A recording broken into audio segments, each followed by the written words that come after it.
और चलिए अब शुरू करते हैं खबरें विस्तार से। सबसे पहले बात कर लेते हैं आग के तांडव की। जी हां, आग ने श्रीगंगानगर और चूरू में जमकर कहर बरपाया। पहली तस्वीर आपको दिखाते हैं श्रीगंगानगर से, जहां पराली से भरी ट्रॉली में आग लग गई, और दूसरी तस्वीर चूरू की आपको दिखा रहे हैं, जहां बिजली का तार खेत में गिरने से फसल में आग लग गई। तो दो तस्वीरें आपको दिखा रहे हैं किस तरीके से आग ने तांडव मचाया। श्रीगंगानगर और चूरू की दो तस्वीरें आपके सामने। एक और जहां पराली से भरी ट्रॉली में आग लग गई, तो दूसरी तरफ चूरू की बात करें तो बिजली का तार खेत में गिरने से फसल जलकर खाक हो गई।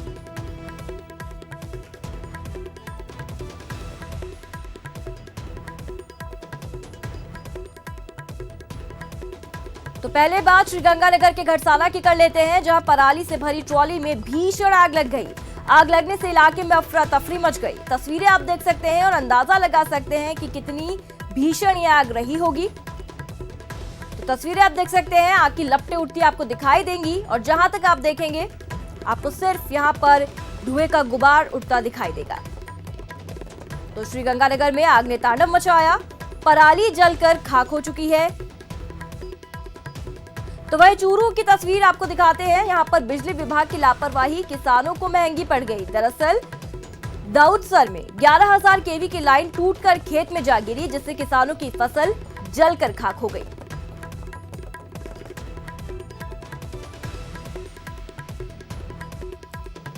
तो किसानों की फसल को बहुत बड़ा नुकसान यहां पर पहुंचा है। 11,000 केवी की लाइन टूटकर जब खेत में जा गिरी, तो किसानों की फसल के साथ क्या कुछ हुआ, तस्वीरें आपके सामने हैं। आगे बढ़ते हैं। उदयपुर में पुलिस ने स्पा सेंटर में चल रहे सेक्स रैकेट का पर्दाफाश किया। पुलिस की अलग अलग टीमों ने 5 स्पा सेंटर पर छापा मारा और 16 महिलाओं सहित 27 लोगों को गिरफ्तार किया। जानकारी के मुताबिक फतेहपुरा, गोवर्धन विलास, सुखाड़िया सर्किल और सबीना इलाके में सेंटर पर छापा मारा गया। तो पूरे मामले की जानकारी दे रहे हैं हमारे संवाददाता सतीश शर्मा। पुलिस आज एक बार फिर एक्टिव मोड में नजर आई है। उदयपुर के अलग अलग 5 स्पा सेंटर्स पर वेश्यावृत्ति की शिकायत पर छापेमारी की कार्रवाई की है, और उदयपुर के अलग अलग थाना सर्कल में ये कार्रवाई की गई है। अभी आप ये टीम जो देख पा रहे हैं, अलग अलग सीईओ और एडिशनल एसपी सिटी गोपाल स्वरूप मेवाड़ा के निर्देश पर ये कार्रवाई हुई है, और अलग अलग सिटीज़ से इन्हें दबिश देकर गिरफ्तार किया गया, और अब इन्हें उदयपुर के अम्बा माता थाना लाया गया। क्या कुछ पूरी कार्रवाई रही, सर बताएं क्या कार्रवाई थी ये? काफ़ी दिनों से ये शिकायतें मिल रही थी कि उदयपुर शहर में विभिन्न स्पा सेंटर जो है वहाँ मसाज की आड़ में जो है वेश्यावृत्ति का कार्य कराया जा रहा है, और संचालक अवैध रूप से ये कार्य संचालित कर रहे हैं, और ग्राहकों से बारी राशि लेकर के अवैध धंधे संचालित हो रहे हैं। एसपी साहब उदयपुर के निर्देशन में आज विभिन्न 5 स्थानों पर 5 टीमें बनाई गई। 5 डिप्टी एसपी और संबंधित एसएचओ वगैरह के नेतृत्व में ये टीमें गठित की गई। स्पेशल सेल को भी इसमें शामिल रखा गया। पहले रेकी की गई, चिन्हित किए गए स्थान, बाद में बोगस ग्राहक बना करके नियमानुसार पीटा एक्ट के तहत 5 जगहों पर कार्रवाई की गई। विभिन्न एक अनंता स्पा के नाम से रिसोर्ट स्पा चल रहा था, एक श्रीजी के नाम से 2 चल रहे थे, लेक व्यू के नाम से चल रहा था, रिलैक्स स्पा के नाम से चल रहे थे, सुखाड़िया सर्किल के आसपास फतेहपुरा चौराहे 5 स्पा सेंटरों पे कार्रवाई हुई है। तो इनके संचालकों सहित और वेश्यावृत्ति करने वाली महिलाओं सहित कुल 27 गिरफ्तारियां 5 विभिन्न स्थानों पे हुई है। स्पा सेंटर की आड़ में ये तमाम अधिकारी आपको नजर आ रहे होंगे, अलग अलग सीईओ और थानाधिकारी आपको नजर आ रहे हैं।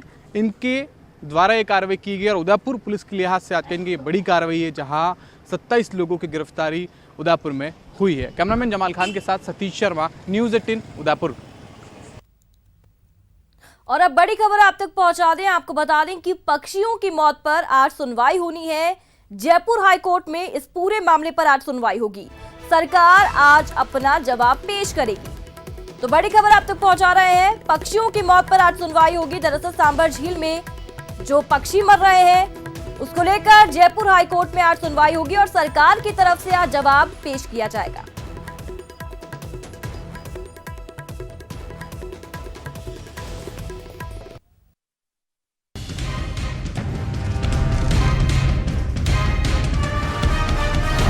सांभर झील मामले में बड़ा एक्शन, सीएम ने की समीक्षा बैठक। संख्या परसों के रोज करीब 190 थी, वो कल 70 तक पहुंच गई और आज 28 तक पहुंच गई। तो लगातार संख्या कम होती जा रही है। जो सरकार ने जो कदम उठाए हैं, विभाग ने, उसका इम्पैक्ट है वहाँ पर। देश और दुनिया में मशहूर राजस्थान का सांभर झील जब विदेशी पक्षियों के लिए कब्रगाह बनने लगी तो वन विभाग के साथ ही पूरी सरकारी मशीनरी एक्शन में आई। इस मामले की मॉनिटरिंग के बाद सीएम गहलोत ने अरण्य भवन में समीक्षा बैठक की और रेस्क्यू ऑपरेशन को लेकर फीडबैक लिया और अब तक के सुधार पर संतोष जताया। वहाँ की जो लैब है भारत सरकार की, उसने ही बॉर्डरलिज्म ही माना है, बीमारी वही है। और ये संतोष का विषय है कि जो खबर हमारे पास पहले आ गई राजावास के अधिकारियों से, उसके अनुरूप ही विभाग ने तमाम वो कार्रवाई करी, वो कदम उठाए, जिससे कि ये मौतों का सिलसिला बंद हो। आपको बता दें कि पक्षियों की मौत के लिए एवियन बॉटलिज्म वायरस को जिम्मेदार बताया गया है। IVRI बरेली की रिपोर्ट में भी इसकी पुष्टि हुई है। बॉटलिज्म वायरस मृत पक्षी के शरीर से दूसरे में फैलता है। सीधे तौर पर यह वायरस प्रभावित पक्षी को अपंग बनाता है, जिसके बाद उसकी मौत हो जाती है। हालांकि बॉटलिज्म वायरस बर्ड फ्लू के वायरस से काफी अलग और कम घातक है। सीएम ने कहा कि राज्य सरकार ने अपनी क्षमता के मुताबिक काम किया है, लेकिन इसमें केंद्र की मदद की जरूरत है। जावड़ेकर जी को पत्र भी लिखा है। हम रिक्वेस्ट करेंगे कि सेक्रेटरी गवर्नमेंट इंडिया के भी यहाँ पर आए। पहले साइंटिस्ट आगे गए थे, नमूना लेके गए, उससे काम नहीं चलने वाला है, उससे काम नहीं चलने वाला। उसके अलावा आगे और रिसर्च हो, इसके मरने के कारण क्या क्या रहे, मरने के कारण पैदा क्यों हुए, ये तमाम कारण मालूम करके ये व्यवस्था करना सुनिश्चित करना चाहेंगे। मुख्यमंत्री ने वन विभाग के साथ ही सभी संबंधित विभाग को सांभर झील परिसर पर नजर बनाए रखने और झील परिसर में अतिक्रमण हटाने को लेकर भी अधिकारियों को निर्देश दिए। सांभर झील में पक्षियों के मौत मामले को लेकर देश भर में चिंता जाहिर की गई है। जयपुर, नागौर और अजमेर जिलों में फैली सांभर झील में करीब एक सप्ताह के अंदर बड़ी संख्या में पक्षियों की मौत हुई थी, जिसमें अधिकांश विदेशी नस्ल के प्रवासी पक्षी थे। गोवर्धन चौधरी, न्यूज़ 18 राजस्थान। और अब बड़ी खबर आपको बता दें, सीएम गहलोत आज दिल्ली जाएंगे। सुबह 8:30 बजे दिल्ली रवाना होंगे मुख्यमंत्री अशोक गहलोत और सुबह 9:30 बजे दिल्ली पहुंच जाएंगे। तो आपको अपडेट दे रहे हैं यहाँ पर। 8:30 बजे दिल्ली के लिए रवाना होंगे मुख्यमंत्री अशोक गहलोत और 9:30 बजे तक दिल्ली पहुंच जाएंगे मुख्यमंत्री अशोक गहलोत। तो सीएम गहलोत आज दिल्ली जाएंगे और सुबह 8:30 बजे का वक्त है जब वो दिल्ली के लिए उड़ान भरेंगे।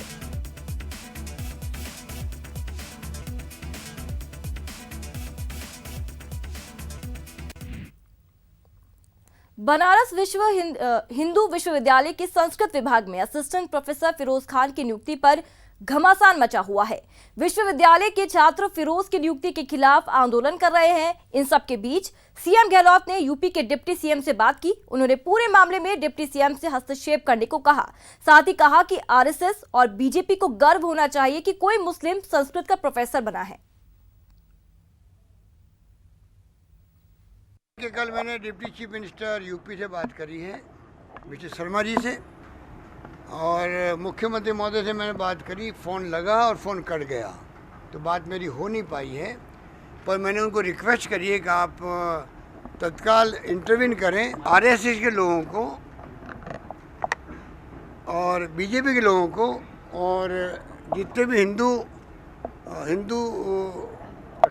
संस्कृति को लेकर के जो संगठन बने हुए हैं, बजरंग दल है या विश्व हिंदू परिषद है, इन सबको गर्व करना चाहिए कि हमारे मुल्क के अंदर एक मुस्लिम स्कॉलर बन सकता है संस्कृत का। दुर्भाग्य से कुछ लोग जो हैं, जो नासमझ बच्चे होंगे, उनको समझाइश करने की जरूरत है। वो समझाइश वहाँ की सरकार करे, वहाँ के टीचर्स करें और कोई हल निकाले जिससे कि उस फिरोज का दिल नहीं टूटे। भारत और बांग्लादेश के बीच कोलकाता में आज से दूसरा टेस्ट मैच शुरू हो जाएगा। भारत और बांग्लादेश के क्रिकेट में इतिहास बनने जा रहे इस पिंक बॉल टेस्ट में भारत की नजर क्लीन स्वीप पर होगी। देखिए रिपोर्ट।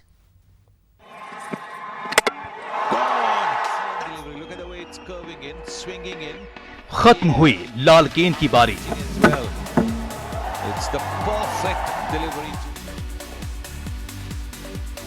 अब गुलाबी गेंद से है विराट वार की तैयारी। कोलकाता में पिंक बॉल से होगा Virat test. Oh, there you go. 200 in style. The second double 100. Lalganj से टेस्ट में अपना सिक्का जमा चुकी विराट सेना के ऐतिहासिक डे नाइट टेस्ट के लिए जब ईडन गार्डन में उतरेगी तो उसके लिए बांग्लादेश से बड़ी चुनौती गुलाबी गेंद होगी। ये हम नहीं, खुद विराट कोहली ने भी माना है। I think in general, if you haven't played with the pink ball before, it's going to be challenging throughout the game. That's what I feel. हालांकि गुलाबी चैलेंज के बावजूद कैप्टन कोहली इस बात से खुश हैं कि इतिहास रचने का ये सुनहरा मौका उन्हें मिला है और लोगों को भी बहुत मजा आएगा। तो आई थिंक ये ऑब्वियसली एक लैंडमार्क ओकेजन है इंडियन क्रिकेट में। और जैसे मैंने पहले बोला कि हम लोग लकी हैं कि हम लोग इस चीज को शुरू कर रहे हैं और ये सबके लिए एक ऑनर की बात है। कैप्टन कोहली के लिए ये राहत की बात है कि टीम के 15 में से 10 खिलाड़ियों को गुलाबी गेंद से खेलने का अनुभव पहले से ही है। ये खिलाड़ी गुलाबी गेंद से कोई न कोई मुकाबला खेल चुके हैं। इनमें से कुलदीप यादव और युवा ओपनर मयंक अग्रवाल 3-3 मैच खेल चुके हैं, जबकि चेतेश्वर पुजारा ने दिलीप ट्रॉफी 2016 के 2 मैच खेले हैं। रोहित शर्मा ने भी गुलाबी गेंद से 1 मैच खेला है। वहीं 5 खिलाड़ी ही ऐसे हैं जिन्होंने गुलाबी गेंद से कोई मुकाबला नहीं खेला है। इनमें कप्तान विराट कोहली, उप कप्तान अजिंक्य रहाणे, आर अश्विन, उमेश यादव और शुभमन गिल भी शामिल हैं। वैसे कोहली पहली बार गुलाबी गेंद से टेस्ट खेल रहे हैं, लेकिन वो इस ऐतिहासिक मौके को लेकर काफी उत्साहित हैं। काफी अच्छा ओकेजन है। वैसे भी हम लोग वैसे ही एक्साइटेड थे काफी पिंक बॉल टेस्ट को लेके। जैसे मैंने बोला, एक नया चैलेंज है हम लोगों के लिए। बहुत डॉन्टिंग, इंटिमिडेटिंग भी हो सकता है, लेकिन बहुत एक्साइटिंग भी है। हालांकि कोहली ये भी मानते हैं कि मैदान में बल्लेबाजों को फैंस का सपोर्ट मिलेगा, लेकिन ये भी स्वीकार किया कि पिंक बॉल बल्लेबाजों से ज्यादा बॉलर्स की मददगार रहेगी। जो बैट्समैन जाएंगे बाहर, उनके लिए पूरा सपोर्ट होगा। जो बॉलर अपने मार्क पे खड़े हैं, उनके लिए 80,000 लोग चीयर कर रहे हैं नई बॉल से। और वैसे भी पिंक बॉल से खेलना इतना आसान नहीं है, तो बॉलर्स को और बूस्ट मिलेगा। तो आई थिंक काफी पहला सेशन, मुझे लगता है पहला घंटा जो होगा काफी एक्साइटिंग क्रिकेट होगी, क्योंकि वो एनर्जी इतनी हाई होगी। गुलाबी गेंद विराट सेना के लिए तो चुनौती है ही, ठीक यही हाल बांग्लादेशी टीम का है। टीम के इक्का दुक्का प्लेयर्स को छोड़कर गुलाबी गेंद का ये चैलेंज बंगा बॉयज के लिए बिल्कुल नया है। हालांकि मैच के लिए टीम ने गुलाबी गेंद से जमकर प्रैक्टिस की, लेकिन ऑन फील्ड असली टेस्ट होना अभी बाकी है। वैसे मैच के लिए सिटी ऑफ जॉय भी पूरी तरह से गुलाबी हो चुकी है और दोनों टीमों के साथ यहाँ के स्पोर्ट्स फैनेटिक लोगों को भी देश के पहले डे नाइट टेस्ट का गवाह बनने का बेसब्री से इंतजार है। Sports desk, news 18 network. और चलिए अब आपको लेकर चलते हैं अलवर के बुटेरी गांव, जहां 72 साल बाद दलित दुल्हे की बिंदोरी निकाली गई। पुलिस पहरे में गाजे बाजे के साथ बारात निकली। आगे आगे नाचते बाराती,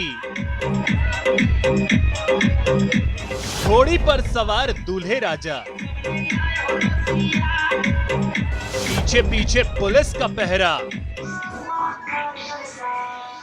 पहरे में बैंड बाजा बारात। जी हां, ये नजारा अलवर के बानसूर का है, जहां के बुटेरी गांव में 72 साल बाद किसी दलित दूल्हे की बिंदौरी निकाली गई। ये सुनकर आपको जरूर आश्चर्य होगा, लेकिन इस समाज की स्याह हकीकत है, जहां आज भी ग्रामीण इलाकों में दलितों को घोड़ी पर सवार होकर बिंदौरी निकालने पर रोक टोक है। बुटेरी गांव में भी ऐसा ही कुछ हुआ, जिसके बाद एक दलित परिवार ने कड़ी पुलिस सुरक्षा के बीच बेटे की बिंदौरी निकाली। डीजे की धुनों पर बाराती नाचते गाते आगे बढ़े। बीच में घोड़ी पर सवार दूल्हे राजा थे और पीछे पीछे पुलिस के जवान हालात पर नजर बनाए साथ साथ चलते रहे।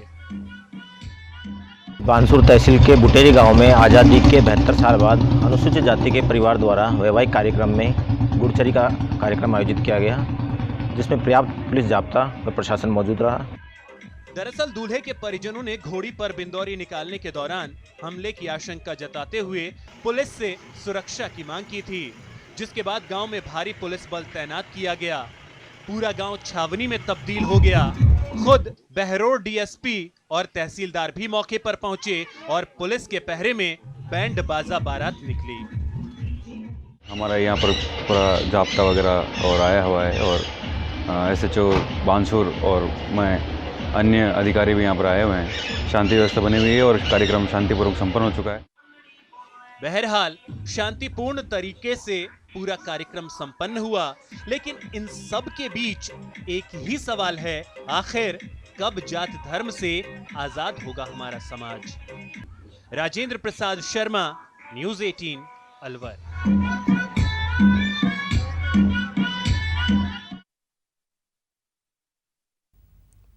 और अब बात खाकी के कैप्सी कवच की। जी हां, राजस्थान पुलिस के हाथ कारगर हथियार लग गया है, जिससे खाकी वाले बेकाबू भीड़ की कहर से बच पाएंगे। कैसे, ये रिपोर्ट देखिए।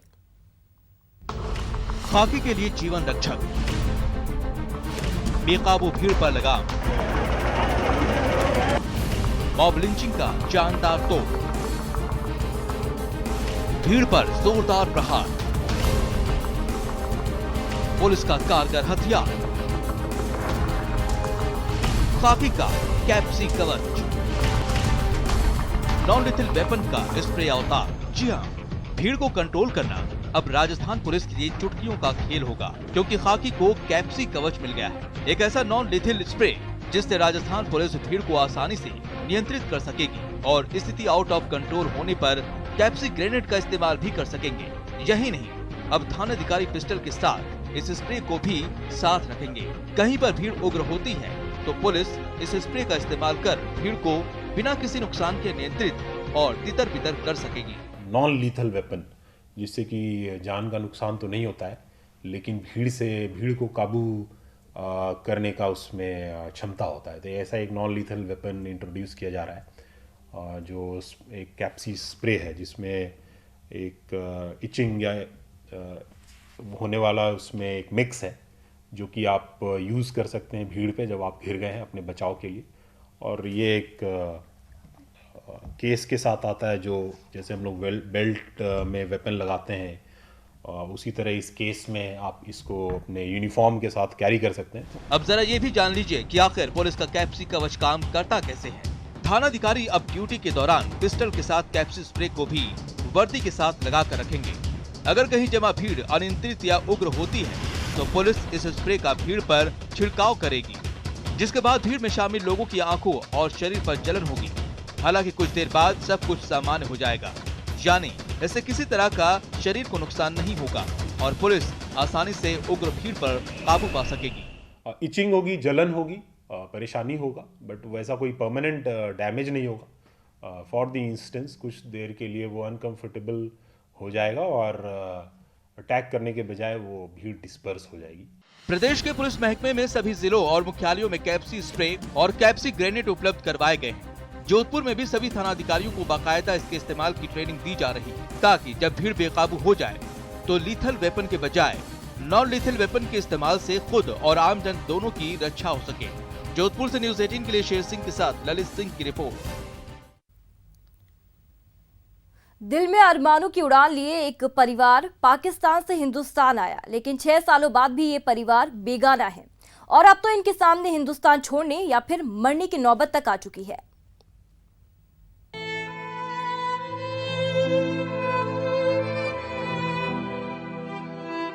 अगर पति से गलती हो गई है तो हमें माफ कर दे, हम वापस नहीं जाएंगे, हम मर जाएंगे। मर जाएंगे, नहीं जाएंगे, भेज दो चाहे जेल में, हर सजा मंजूर है। तो हमें सजा दे, हमें जो भी कहे मंजूर होगा। उन्होंने जो है ना थोड़े झूठ बोल के पासपोर्ट ले लिए और मैं कभी इधर चक्कर लगा रहा हूँ, कभी गजेंद्र सिंह का AP ऑफिस में चक्कर लगा रहा हूँ, कुछ भी नहीं बन रहा। पाकिस्तान से वहाँ पे अत्याचार देखते थे, हम बोलते चलो हम टाइम से निकल जाए, हम पे तो नहीं होगा। ये लोग संतरी से मंत्री तक अपना दुखड़ा सुना चुके हैं। हर दर पर यही कहते हैं 6 साल पहले पाकिस्तान के नारकीय जीवन से जो मुक्ति मिली थी वो हमसे मत छीनो। नाथा जोड़ी की, हमने कहा सर हमारी अगर पति से गलती हो गई तो हमें माफ कर दे, हम वापस नहीं जाएंगे, हम मर जाएंगे। करने गए थे वहाँ पे तो हमें अगर हम नाचने में रहते थे, हमारी गलती है तो हमें सजा दे, हमें जो भी कहे हम मंजूर होगा। पाकिस्तान में हिंदू परिवारों की हालत किसी से छुपी हुई नहीं है। हाल की कुछ घटनाओं ने तो हिंदुओं के मन में दहशत भर दी है। ऐसे में 6 सालों पहले अच्छी और सुकून भरी जिंदगी की आस में आया ये परिवार वापस पाकिस्तान भेजे जाने से सिहर उठा है। परिवार के सदस्यों की आंखों से बहता हर आंसू बस दास्तां बयां कर रहा है। मर जाएंगे लेकिन वापस नहीं जाएंगे। न्यूज़ 18 के लिए जोधपुर से चंद्रशेखर व्यास की रिपोर्ट। और इसी के साथ इस बुलेटिन में इतना ही। नमस्कार।